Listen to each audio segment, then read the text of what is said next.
Welcome back. It's time for Major Stories. Good evening. I am Joel Crosskill.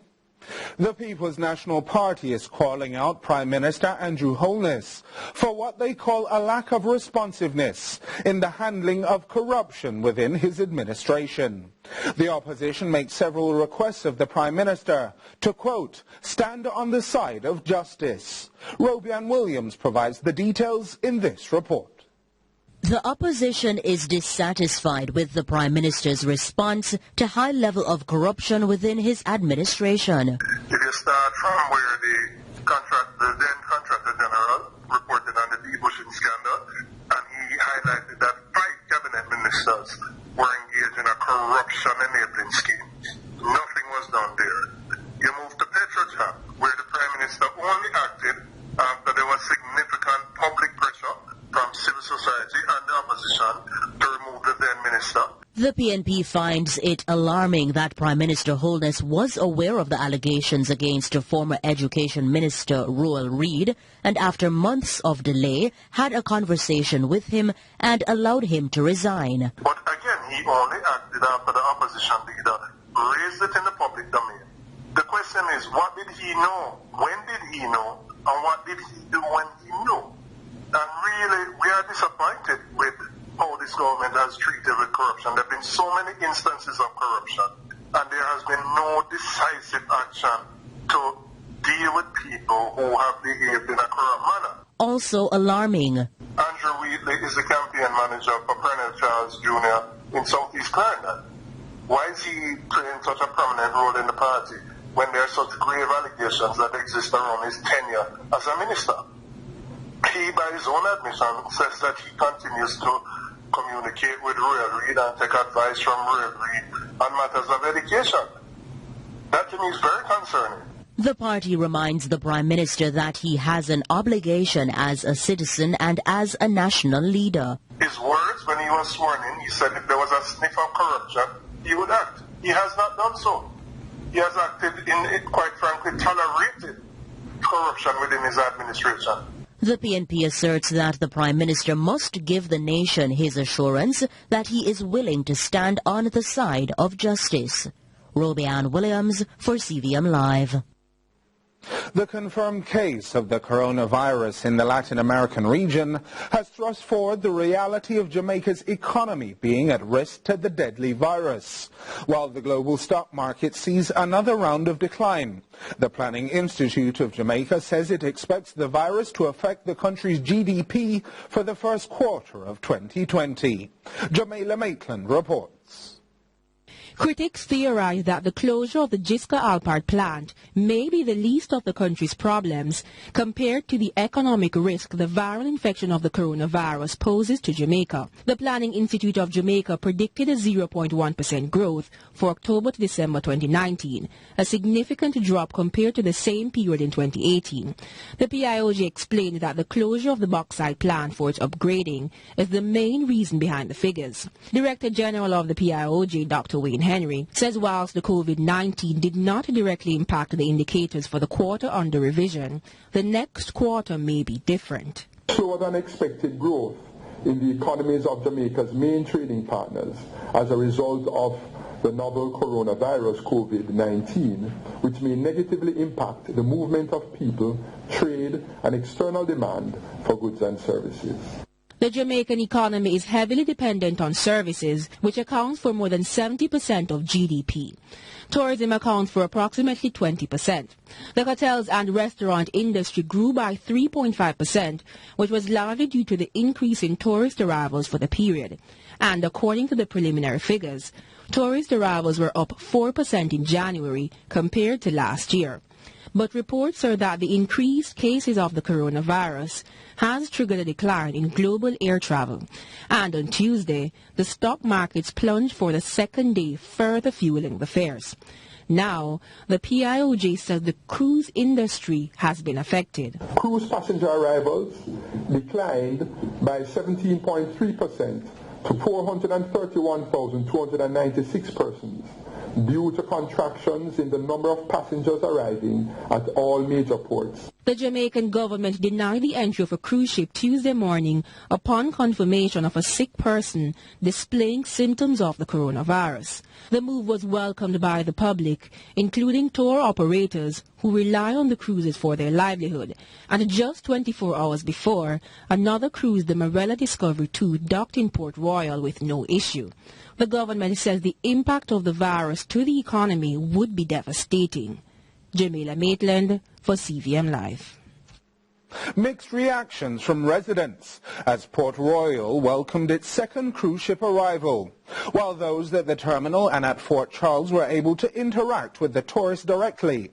Others in the community complained of the vending fees to display their goods. Some resorted to more creative ideas by welcoming tourists into their homes, grabbing at the chance to introduce their wares. Here is Jamaica Maitland with more. Passengers scurry to get a taste of Kingston before the ship leaves at 7 p.m. Members of Juta and Jekyll Tours say they're expecting a good day following their last experience when the ship docked on January 20. President of Jekyll Tours, Brian Thelwell, says several drivers are able to benefit from the cruise terminal. He says by the end of the cruise season, it's looking to have all 105 drivers get a slice of the pie. On the pre-book, we have 8 coasters, and we have maybe about 10 members over on the freelance who, should benefit. Of course, things like this, like for the freelance, is a direct injection of foreign exchange into the lifeblood of the economy. And, otherwise persons would not have been able to earn that. The drivers are assigned to tours at Fort Charles, Emancipation Park, the Coffee Tour in the Blue Mountains, and some to Duns River Falls in Ocho Rios.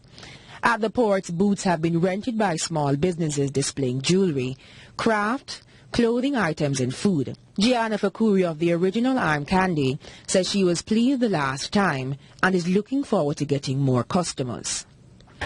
This time, obviously, I'd be hoping to earn a little more. As a result, I've done a new line to fit the price point that this demographic tends to like. So I'm expecting more sales this time. Meanwhile, in the community, the police are moving along vendors who they say are not in the designated zones for selling. They were reportedly given the chance to rent a space at Fort Charles for $4,000. However, the vendors explain that it's unlikely that they will make that much in sales, citing that it has been a slow business day. We spoke to another entrepreneur who displays her craft at a friend's house who lives in Port Royal. She explained that the ship gives residents the opportunity to meet people, be creative, and earn right at home.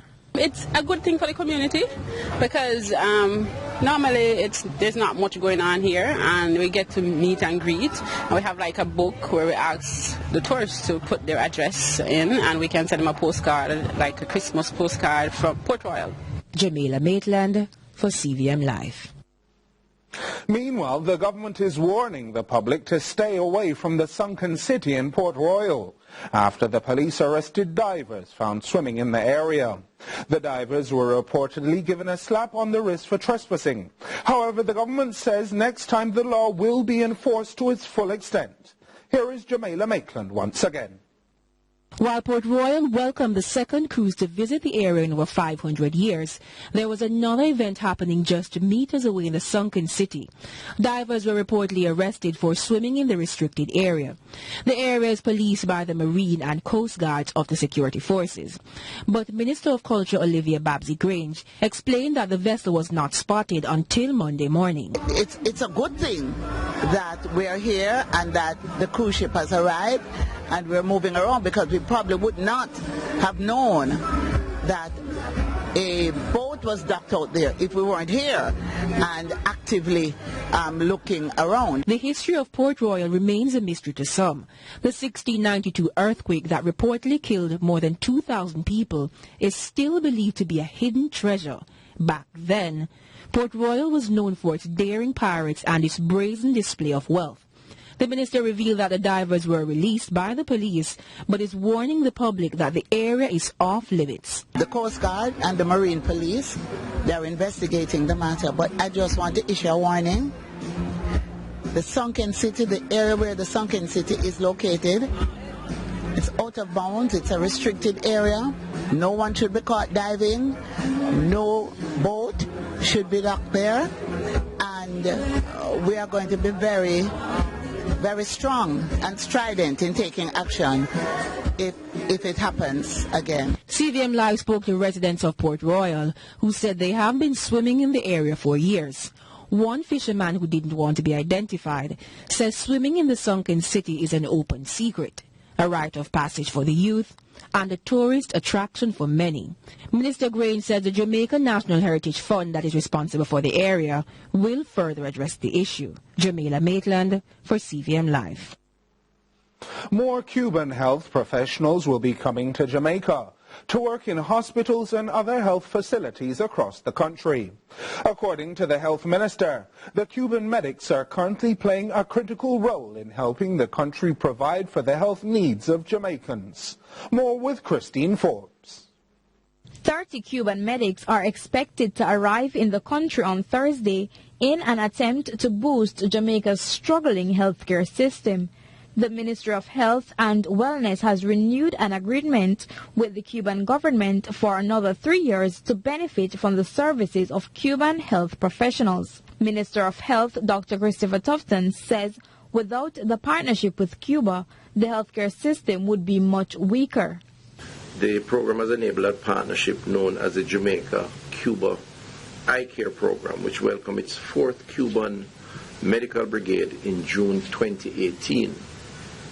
Comprised of some 18 personnel, among them 4 ophthalmologists, 3 general practitioners, 7 nurses, 1 lab tech, 1 biomedical engineer, 1 optometrist, and 1 pharmacist. The partnership also seeks to address the shortage of professionals in the sector. The Cuban ambassador says the renewed agreement is an indication of the strengthening relationship with Jamaica. She adds that it is necessary to have a collaborative approach in addressing healthcare. The agreement we signed this morning gives response to the demanding times we are living today and will contribute to face the current complex challenges in the health sectors. It brings our work in line with the goals and targets set out in Health 2020 and the 2030 Agenda for Sustainable Development. Also present at the signing ceremony was Chief Medical Officer of Jamaica, Dr. Jacqueline Biseso, who commends the assistance from the Cuban Medical Brigade in serving Jamaica and contributing to the overall healthcare system. And at Bellevue, the occupational therapists, that we've not been able to offer that service for many, many years until we got the Cuban occupational therapists. So from one end of the island to the next, in all the disciplines, there has been tremendous support and help that has been provided through this technical cooperation.